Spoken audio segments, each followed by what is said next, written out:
Hey, yo, welcome back. This is not a podcast. This is just my thoughts with Rob Markman. Shout out to everybody who's been watching, who's been liking, who's been commenting. I try to talk back to as many of y'all as I can. Shout out to everybody who subscribed. Please consider subscribing and joining our community tier or our monthly music club tier.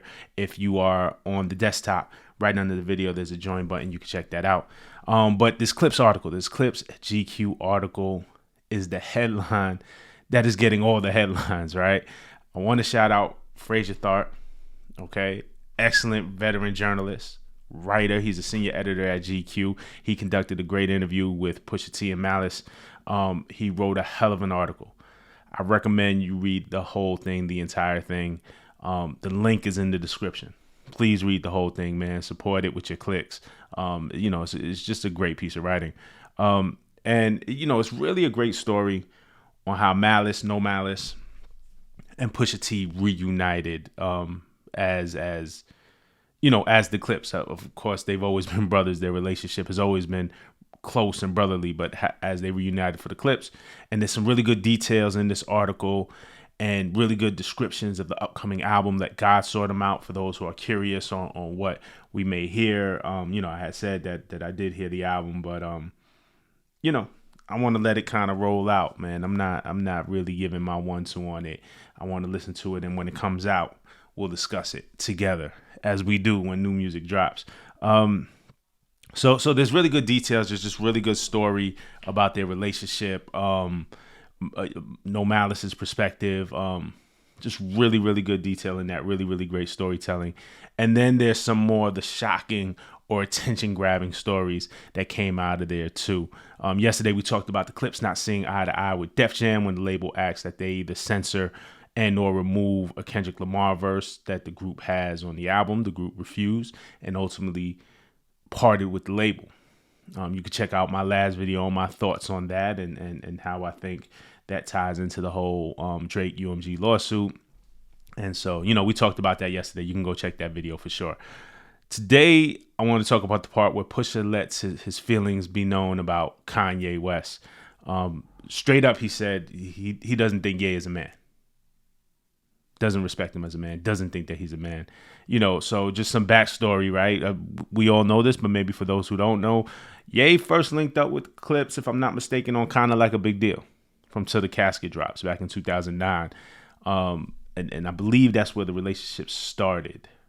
I could be wrong. Correct me if I'm wrong, but I believe that's where the relationship started. And then, Push goes solo. Till the Casket Drop was the last Clipse group album. No Malice goes off and does his thing. Push goes solo, and he eventually finds his way to good music and made amazing music with Kanye, right? Like classic music. Everybody remembers Runaway, and everybody remembers the VMA moment. But Mercy, Chief Keef Don't Like remix, New God Flow, the entire Daytona album, like on and on and on and on and on and on. Him and Kanye have made amazing music together. But, over the years, things soured behind the scenes. Good music fell apart, right? And I don't think this is a Pusha and Kanye thing. I mean, Cudi left. Big Sean is gone. Him and Ye weren't seeing eye to eye. Tiana Taylor was upset. So, this is a whole good music thing. This thing is not, like, exclusive to Pusha T. Like bridges have been burned for sure. Ye, during that talk that he had with academics earlier this year, the one where he was wearing the black KKK mask and uniform, he had words for Pusha back in March. But there's been examples of both of them kind of going back and forth, not like fully, but they're like the Joe Budden podcast, Pusha T interview. There's just been things that Pusha said that she was like, oh, he don't see things like Ye sees things. Be it the Trump thing. I think I asked him about the Trump thing when he was on For the Record. Be it things related to Drake and Pusha is battling Drake in part to defend good music's honor, to defend Kanye's honor, and but Ye still linking up with Drake, stuff like that. Like there was just examples of us like, oh, Pusha don't see it like how Ye sees it. That that like it wasn't all good. So, but all that was in the past. I mean, maybe we could look back at that another time. But I want to focus on this GQ article. We'll start right here. This is Frazier writing now. He says, You know, they're talking about like weird shit, but he says weird shit that you won't hear him dedicate any energy to in the music anytime soon. Talking about Pusha. His falling out with Kanye. While they quite clearly gone their separate ways at this point, Pusha says that things were headed there, and the last few months or years of his time with Kanye was him playing the industry game, in quotes, more than anything. Pusha says, I realized at certain points that I was really alone in everything that was going on as far as rap drama, so on and so forth. Again, we you know, when he says on Infrared, the CEO is blinded by the glow. Like, you know, he's battling, he's going up against Drake, because Drake was dissing Kanye. Pusha may have had other reasons, but Drake was dissing Kanye. I talked about this on as early back as, you know, the throne is for the taking, watch me take it. As early back as Over My Dead Body, you know, where he's getting at Sean and Kanye and Pusha responds and has Dreams Money Can't Buy, has Exodus 23:1, you know, things like that. So the whole Pusha T before Added On and Duppy Freestyle had been building, right? So yeah, Pusha says, I realized at certain points that I was really alone in everything that was going on as far as rap drama, so on and so forth. So he's battling Drake, just the biggest guy in rap, and Kanye's trying to collaborate with him. So there's frustration there. So that if I'm reading between the lines, that's what he's saying there. But then he says something else. He says he points to the 2021 Donda sessions in Atlanta as one of those points. I'm in a collective and a lot of individuals. Everybody's working, but I really got shit to do. And I leave and it's one energy. Then when I come back, the energy's off. And then you hear about the sidebar conversations. You got your homeboy who's coming up to you like, yo, they were saying this when you left. I'm thinking that we all in this collectively getting busy, but in actuality, everybody had their own agendas. And I feel like I was the only one who did it. My agenda was for the squad. So from that point on, I just looked at everybody differently. And I looked at it as, we're just going to make music. We're going to get beats. We're going to write some raps. And we're going to keep it moving. So Pusha, to illustrate his point, I use kind of the Drake back and forth point. And if you look at the Joe Budden podcast, he talked about that. He talked about the Wyoming sessions of him like being there, then leaving. And then when he left the Wyoming sessions to do whatever he had to do, like Drake comes the next day and keeping them separated. So he did express his thoughts on that in the past, if you watch that old Joe Budden podcast interview. But specifically in this GQ article, they point to a 2021 Donda session in Atlanta where Pusha is basically saying, yo, I'm there and the energy is all good. I leave Atlanta to come handle some business or whatever, and then I come back to Atlanta and the energy is off and I find out everybody's talking behind my back. GQ article says at press time, Kanye has burned virtually nearly every bridge and collaborative relationship he's ever had, and Pusha is no exception. Remember I said Cudi left, Sean, Tiana Taylor, like where was good music as we had known it at its height? John Legend. So here goes the Pusha quotes. It's like, bro, you've been mentioning me, screaming about me. You got every soul believing I've done some great injustice to you, and that's a lie. He goes on his rants. The one thing that I could say about him is that he knows that every issue that he's having and crying about online right now, I've told him distinctly about those things, distinctly. So when he gets up there with his KKK mask and he's screaming behind it like a pro wrestler, he got to scream behind the mask. He don't talk to me like he talks to others. So this is the academics interview, right? Here it goes. It says, it's usually invigorating to hear Pusha talk his shit, but there's something sad about seeing such a prolific partnership end like this. Here's Pusha again. We made some great shit, bro. We did, Pusha acknowledges. But let me tell you something. He's a genius, and his intuition is even more genius level, right? But that's why me and him don't get along, because he sees through my fakeness with him. He knows I don't think he's a man. He knows it. And that's why we can't build with each other no more. That's why me and him don't click, because he knows what I really, really think of him. He showed me the weakest sides of him, and he knows how I think of weak people. So, you know, and Pusha admits, he was like, whatever. I was playing the fake industry game, right? I saw somebody tweet the other day that there was like, it was Devious. My man Devious Minds tweeted the other day something to the effect of that in the music industry, everybody just kind of hates each other on the low, and it's all fake.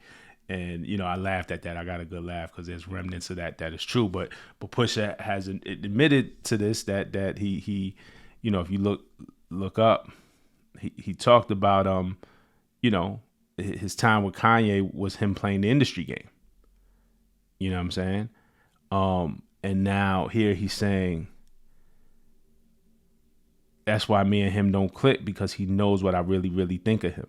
He showed me the weakest sides of him, and he knows what I think of people.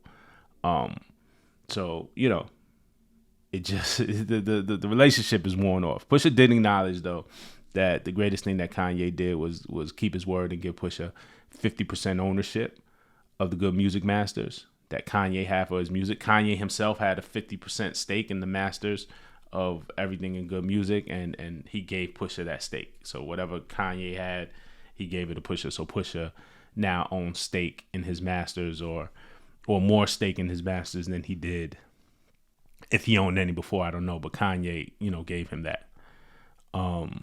He says the greatest thing he did, and why I'm okay with where me and him are right now, and I'm cool with it staying that way, is because at the end of the day, my truth is my truth, but I still respect what he did in business.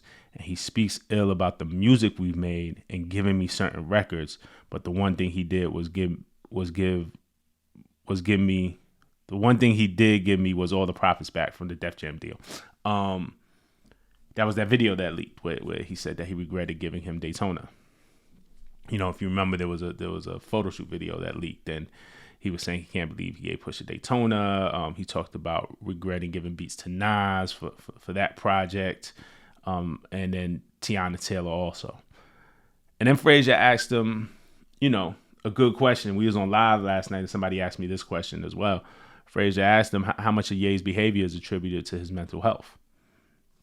So this is what the article says. It says, when it comes to Kanye, there's always the question of how much his erratic behavior can be attributed to the mental health issues he's openly discussed. To what degree can you truly hold his rants and skeeds against him? Here's Pusha's quote. He's sick. I do believe that much. You're sick, but you're also very calculated. And if I take your sickness and take how calculated you've been and disruptive you've been and try to be to me, then it cancels itself out. I can't look at it as sick, because you're detrimental to everything. And I that part I agree with. I do think from the outside looking in that there are mental health issues with Kanye. I mean, he's talked about it, others have talked about it, but that's not an excuse for the things that he's done or that he said or the way that he's hurt people. You don't get to do that.